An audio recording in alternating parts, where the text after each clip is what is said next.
ये देखिए, ये एंट्रेंस एग्जाम्स में मैं बार बार बता रही हूं, बहुत ज्यादा इंपॉर्टेंट है आपके पास। तो मान लीजिए कि आपके पास एक रेशो गिवन है, आपको कहता है कि x रेशो y, थोड़ा सा हम पुराना भी रिवाइज हो जाएगा इससे, x रेशो y आपको 1:2 दिया हुआ है, राइट। और आपसे कहता है कि y रेशो z 2:3 है, ये भी आपको गिवन है। और आपसे कहता है कि मुझे x रेशो z निकाल कर दिखाओ। तब आप किस तरीके से रेशो प्रोपोर्शन का इस्तेमाल करेंगे, हम दोनों को इकट्ठा पढ़ रहे हैं तो कैसे है, हम शॉर्ट ट्रिक में आपको बताएंगे, क्योंकि जनरली भी आप लोगों ने ट्रिक्स ही सीखनी है जो आपके बेनिफिट में होंगी। तो x y और यहां पर z, ऐसे तीनों को इकट्ठा करके लिख दिया। अब एक्स वाई की रेशो क्या है, 1:2, राइट। और y रेशो z है आपके पास 2:3। अब आपके पास जो ट्रिक है उस हिसाब से क्या है, वैसे तो और भी तरीके हैं, लेंदी तरीका भी है। लेंदी तरीका क्या है डियर, कि X Y equal to half है, तो x की वैल्यू हो गई हाफ ऑफ y। फिर आपके पास y अपॉन z जो है वो 2/3 है, तो y हो गया 2/3 z। तो आप क्या कर सकते हैं कि यहां से जो y की वैल्यू है यहां रख सकते हैं, तो भी आपको x और z के बीच में रेशो मिल जाएगी। तो ये भी एक तरीका है x और z के बीच में रेशो निकालने का। जो मर्जी आप अप्लाई करिए, मैथ्स की एक बहुत अच्छी खासियत है कि आप एक सेम क्वेश्चन को बहुत तरीकों से कर सकते हैं, शॉर्ट ट्रिक से भी, लॉन्ग से भी, जो भी अपने दिमाग में आए। तो आप देखिए यहां पर हमने क्या करा, x को यहीं छोड़ा, हाफ y हो गया, y को यहीं छोड़ा, 2/3z हो गया। अब आप ये कर सकते हैं कि जो ये y की वैल्यू है 2/3z वो यहां डाल सकते हैं, ये देखिए हाफ 2/3z, 2 से 2 कट गया, तो x अपॉन z की जो रेशो है वो आपके पास आ गई 1:3। अब इसी चीज को हम एक और तरीके से आपको करके दिखाते हैं कि अगर आपके पास टाइम कम है या आपको x रेशो y निकालना है, y रेशो z निकालना है, तब आप और कैसे निकाल सकते हैं। तो देखिए डियर, ट्रिक में क्या है कि इसका आपने साथ में जो नंबर है बिल्कुल साथ में खाली पड़ा था वही एज इट इज लिख दिया, जो यहां पर है उसी की इमेज आपने यहां क्रिएट करनी है, राइट। खाली नहीं छोड़ना, इमेज क्रिएट करनी है। अब कुछ नहीं है, इसको इससे मल्टीप्लाई, इसको इससे मल्टीप्लाई, इसको इससे मल्टीप्लाई, दैट इज 2 4 6। तो that is the ratio between among X Y Z. अब आपको किसके बीच की रेशो बतानी थी, x रेशो z, तो इट्स 2:6। और आप इसे सिंप्लीफाई कर सकते हैं, क्योंकि हमने पढ़ा है रेशो के अंदर कि उसको सिंप्लीफाई जरूर करना चाहिए, तो इट्स 1:3। तो whether you adopt the short trick और this method, answer is same, right, 1:3। इस तरीके से देखिए, आपके पास जैसा आपका टाइम होगा, जैसा आपके पास सवाल होगा, उस हिसाब से आप अपना तरीका अपना सकते हैं। अगर ये एमसीक्यूज में आ रहा है तो आप फटाफट इस तरीके से अपना लीजिए, वैसे तो ये भी तरीका बड़ा नहीं है, फटाफट से इसको कर सकते हैं, तो जो भी आपको बेस्ट लगे। एक और क्वेश्चन लेते हैं डियर, बहुत मस्त है, एंट्रेंस एग्जाम्स में जनरली पूछा जाता है। आपको दे रखा होगा a ratio b equal to 2:3, right, और b रेशो c आपको दे रखा है 4:5। सिमिलरली आपको c रेशो d दे रखा है 6:7, और आपसे कहता है a b c d सबका रेशो इकट्ठा निकालिए। बहुत आसान है, देखिए आपने क्या करना है, जो रेशो निकालनी है सबसे पहले आपने लिख लिया a b c d। अब जो रेशो आपको गिवन है, लेट इट बी आपको 2:3 गिवन है, ठीक है, फिर आपको b रेशो c गिवन है, एंड देन आपको, क्लियर है। अब आपने क्या करना है, जो खाली प्लेसेस है उनको फिल करना है, और इसके लिए आपने क्या करना है, उसी लाइन में जो इमेज क्रिएट करनी है, जहां पर भी स्पेस खाली है वहां पर उसका इमेज क्रिएट कर दो, यानी 3 3। सिमिलरली यहां पर आ जाएगा 5 इसका इमेज, और यहां पर आ जाएगा इसका इमेज 4। सेम इसका इमेज आएगा यहां पर 6, और इसका इमेज आएगा यहां पर 6। इसके बाद आपने क्या करना है, वही मल्टीप्लीकेशन जो हमने आपको बताई, राइट, 4 2 जा 8, 8 6 जा, तो ये आपके पास आ जाएगा 48, ये हो जाएगा आपके पास 72, ये आपके पास हो जाएगा 90, और ये हो जाएगा 105। और अगर ये कैंसिल आउट होता है आपके पास 3 के टेबल से, तो आपको उसको सिंप्लीफाई भी करना पड़ेगा, राइट। तो आप इसे और सिंप्लीफाई कर दीजिए, 3 के टेबल से हम इसको डिवाइड कर रहे हैं,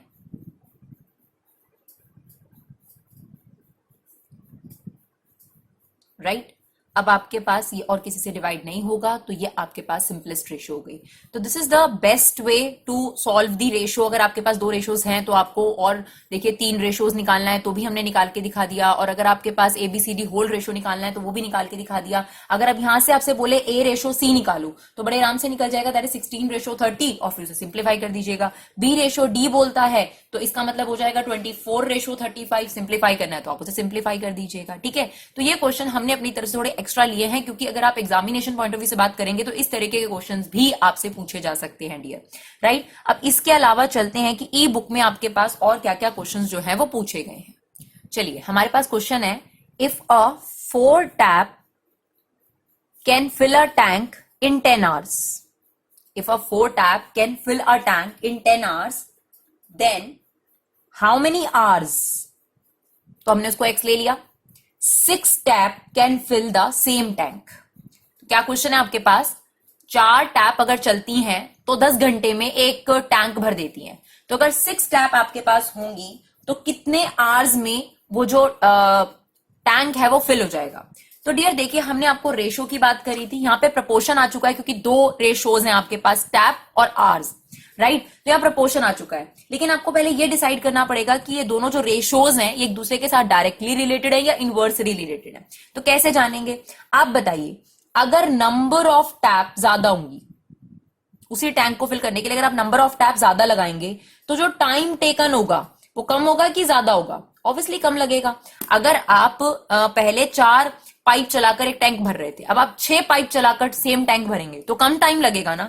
इसका मतलब ये है कि नंबर ऑफ टैप्स और टाइम टेकन में इनवर्स रिलेशनशिप है। और अगर इनवर्स रिलेशनशिप हो डियर, तो आपने पहले 2 रेशोज बनानी है, टैप की और आवर्स की। टैप की मान लीजिए आपने बना ली 4 tap upon 6 tap, this is the ratio number of taps. जो आर्स की आप बनाएंगे वो आप रेसिप्रोकल बनाएंगे क्योंकि इनवर्सली रिलेटेड है। यानी आप 4 टैप जहां पे न्यूमिनेटर में लिखा है, अब आप नंबर ऑफ आर ऊपर एक्स लिखेंगे और यहां पर मतलब जो भी आपकी आर्स का रेशो बनाना था वो आप उल्टा कर देंगे। जैसे आपने नंबर ऑफ टैप 4 ऊपर लिखा और 6 नीचे लिखा। अब जब आप टाइम टेकन का रेशो बनाएंगे तो 4 टैप वाले आवर्स जो है वो नीचे हो जाएंगे और 6 आवर्स वाले ऊपर हो जाएंगे क्योंकि इनवर्सली रिलेटेड है आपके पास, राइट। तो आपके पास ये 2 रेशोज आ गई और ये 2 रेशोज जो हैं वो सेम प्रपोर्शन में, that means that ratio should be equal, और उससे हमें एक्स की वैल्यू मिल जाएगी यहां पर। तो अब हम क्या करेंगे, यहां पर 4/6 equal to X upon 10, now cross multiply, तो ये कितना हो जाएगा आपके पास 4/6 इंटू 10 इक्वल टू एक्स, तो ये आ जाएगा 6.6 आवर्स या 6-7 आवर्स, क्योंकि पॉइंट में आएगा आपके पास। तो एक्स की वैल्यू डियर आपके पास आ गई 6.67 आवर्स। तो आप देख सकते हैं किस तरह से आप एक रिलेशनशिप एस्टेब्लिश कर रेशो और प्रपोर्शन की मदद से मिसिंग फिगर्स जो है वो फिल कर सकते हैं, राइट। चलिए और देखते हैं इसी तरीके के और क्वेश्चंस है हमारे पास ई बुक के अंदर। अब हमारे पास क्वेश्चन है, इन a family 120 units are consumed for electricity in 18 days। मतलब एक फैमिली में आपके पास 120 यूनिट पावर कंज्यूम हो गई electricity in 8 days, right. 120 units आपकी कंज्यूम्ड हो गई 18 डेज में। अब आपसे पूछ रहा है कितने यूनिट्स इलेक्ट्रिसिटी कंज्यूम हो जाएगी 30 डेज में। वैसे तो आप इसे यूनिटरी मेथड से भी बहुत आसानी से निकाल सकते हैं कि 8 डेज में अगर 120 यूनिट्स तो 1 डेज में कितना और 30 डेज में कितना, बट रेशो प्रपोर्शन का इस्तेमाल आपको आना चाहिए। अब फिर से वही बात, आपको पहले ये चेक करना पड़ेगा कि नंबर ऑफ डेज का कंजम्पशन के साथ कैसा रिश्ता है, यानी डायरेक्ट है या इनवर्स है। आप बताइए, अगर आप नंबर ऑफ डेज बढ़ा देंगे तो आपके पास जो पावर कंजम्पशन है वो भी तो बढ़ जाएगी। भाई अगर आप मुझसे 8 दिन का इलेक्ट्रिसिटी कंजम्पशन पूछेंगे तो कम होगा, 30 दिन अगर मैं उस घर में रह रही हूं और इलेक्ट्रिसिटी यूज कर रही हूं तो मेरी कंजम्पशन बढ़ जाएगी, और दिन मैं रही तो कंजम्पशन और बढ़ जाएगी। तो दैट मीन्स कि नंबर ऑफ डेज का पावर के साथ डायरेक्ट रिलेशनशिप है, यानी इनवर्स रिलेशनशिप नहीं है। यानी हम यहां पर 2 रेशो बनाएंगे और दोनों को बिल्कुल सेम जो है वो फॉर्मेट में इस्तेमाल करेंगे, यानी 120 यूनिट अपॉन एक्स, और यहां पर जो रेशो बनेगी वो 8/30 ही बनेगी, यानी 120 डेज के सामने ही आपने 8 लेना है, इनवर्स रेशो नहीं करनी, ठीक है। तो अब आप इन दोनों को इक्वेट कर दीजिए, 120 अपॉन एक्स, क्योंकि ये प्रपोर्शन में है। प्रपोर्शन मीन्स क्या होता है, 2 रेशोज इक्वल हैं, तो ये दोनों रेशो प्रपोर्शंस हैं। दैट मीन्स आप इस तरीके से लिख सकते हैं 120 रेशो एक्स प्रपोर्शन 8/30, राइट। तो हमें पता है कि product of means equal to product of extremes, वो आपके पास क्रॉस प्रोडक्ट से भी आ जाता है। तो ये आपके पास हो जाएगा dear 120 into 30 upon 8 equal to X, right. तो यहां से हम एक्स की वैल्यू निकाल लें, sorry this is one correction, there is 18 days, right. तो आपके पास अब ये आंसर निकाल लीजिए, दैट इज 200 यूनिट। यानी अगर आप 30 दिन रहते हैं तो आपका जो पावर कंजम्पशन है वो डेफिनेटली इंक्रीज हो जाएगा, क्योंकि आप ज्यादा दिन रहेंगे तो आपके पास ज्यादा इलेक्ट्रिसिटी का कंजम्पशन होगा, राइट। तो आपने क्या करना है, जो भी इंफॉर्मेशन आपके पास गिवन है उसे इस तरीके से प्रेजेंट करिए, फिर ये देखिए कि उनके बीच में कैसा रिलेशनशिप है, दो रेशियोज बनाइए, दोनों को इक्वेट करिए, आपके पास आपका आंसर निकल कर आ जाएगा, right, with the help of ratio और प्रपोर्शन। और क्वेश्चन देखते हैं, और क्या क्वेश्चन है हमारे पास। बहुत ही बढ़िया क्वेश्चन है अब हमारे पास एक नेक्स्ट।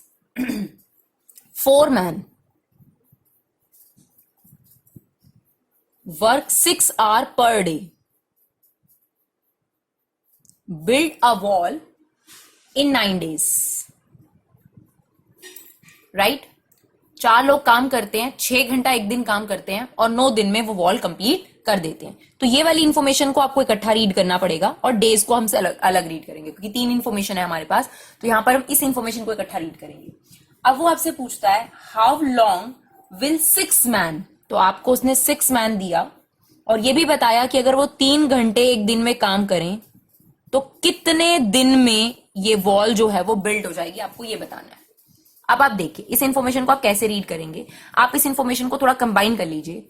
अगर एक दिन में 6 घंटे काम होता है, ठीक है, एक दिन में 6 घंटे काम होता है एक मैन द्वारा, तो 4 मैन कितने घंटे काम करेंगे, 48 आवर्स। एक दिन में एक मैन 3 घंटे काम करता है, तो फिर एक दिन में 6 मैन कितने घंटे काम करेंगे, 18 घंटे। ये हो गए डियर आपके पास आवर्स और ये हो गए आपके पास डेज। आप मुझे खुद बताइए, अगर नंबर ऑफ आवर्स ज्यादा होंगे तो उसी वॉल को बिल्ड करने में आपको ज्यादा दिन लगेंगे या कम दिन लगेंगे। अगर एक दिन में यहां पे 24 घंटे काम हो रहा था, यहां पर एक दिन में 18 घंटे काम हो रहा है, यानी आपने एक दिन में जो आप टाइम डिवोट कर रहे थे वो कम कर दिया, तो नंबर ऑफ डेज बढ़ जाएंगे कि कम हो जाएंगे। तो अगर आप आवर्स बढ़ा दोगे तो आपके नंबर ऑफ डेज कम हो जाएंगे, और अगर आप आवर्स कम कर दोगे जैसा कि अभी आपने किया तो आपके नंबर ऑफ डेज बढ़ जाएंगे। यानी यहां पर आपको कैसा रिलेशनशिप देखने को मिल रहा है आवर्स और डेज के बीच में, 9 डेज और x डेज के बीच में। यहां पर डियर इनके बीच में इनवर्स रिलेशनशिप है। तो हम एक r का रेशो बनाएंगे दैट इज 24/8, और जो दूसरा रेशो बनाएंगे जो इक्वल रखेंगे वो रेसिप्रोकल कर देंगे because of inverse relationship, it's 9। और यहां से आपको x की वैल्यू मिल जाएगी, it's 24 into 9/18।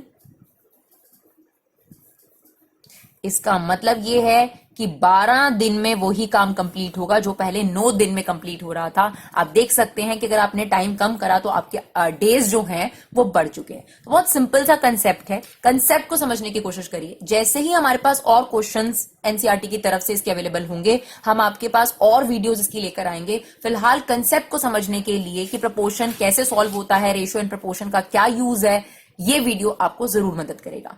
Thank you so much guys for your love and support. Keep supporting Viva classes.